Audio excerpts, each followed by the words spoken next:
हिंदू धर्म में पितृपक्ष का बहुत अधिक महत्व होता है। इन दिनों में लोग अपने पूर्वजों को याद करके पूरे विधि विधान के साथ पूजा करते हैं।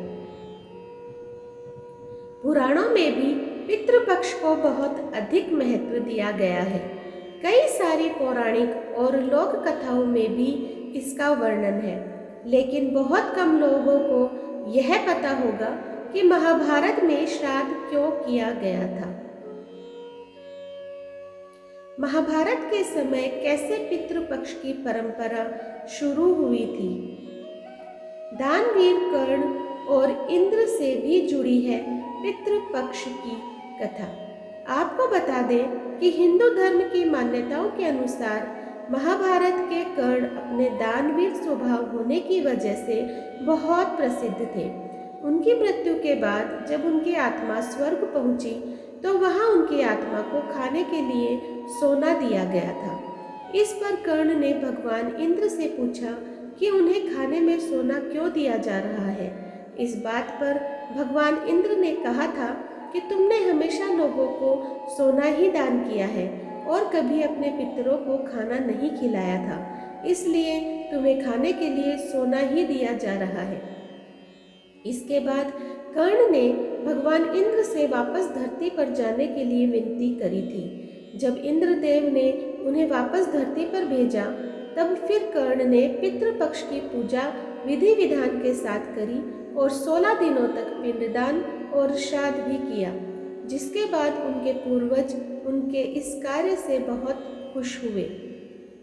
जब पितृपक्ष समाप्त हो गया तो कर्ण ने भगवान इंद्र से कहा कि अब उनकी आत्मा को वापस स्वर्ग में बुला लिया जाए। फिर भगवान इंद्र ने कर्ण को वापस स्वर्ग लोक में बुला लिया था।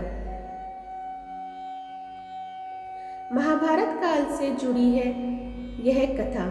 आपको बता दें कि महाभारत में भीष्म पितामह का युधिष्ठिर के साथ एक संवाद बताया गया है, जिसमें भीष्म पितामह ने युधिष्ठिर को पितृपक्ष में श्राद्ध और उसके महत्व को बताया था।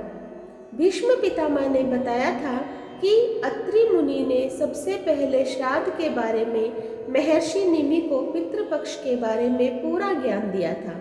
आपको बता दें कि निमि ऋषि अपने पुत्र की अचानक से हुई मृत्यु के कारण बहुत दुखी थे। इसके बाद उन्होंने अपने पूर्वजों के लिए पूजा शुरू करी थी। इसके बाद पूर्वज उनके सामने प्रकट हुए थे और उन्हें बताया था कि ऋषि निमि का पुत्र पितृदेवों के बीच स्थान ले चुका है।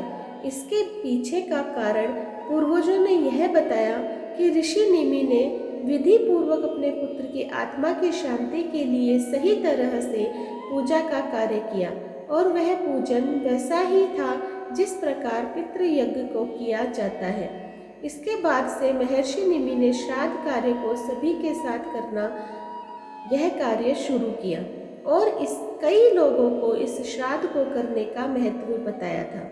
आपको बता दें कि महाभारत में पांडु और कुंती के सबसे बड़े पुत्र युधिष्ठिर को भीष्म पितामह ने श्राद्ध का महत्व और उसकी विधि भी बताई थी, जिसके बाद महाभारत के युद्ध में मारे गए अपने परिवार के लोगों का श्राद्ध युधिष्ठिर ने ही किया था।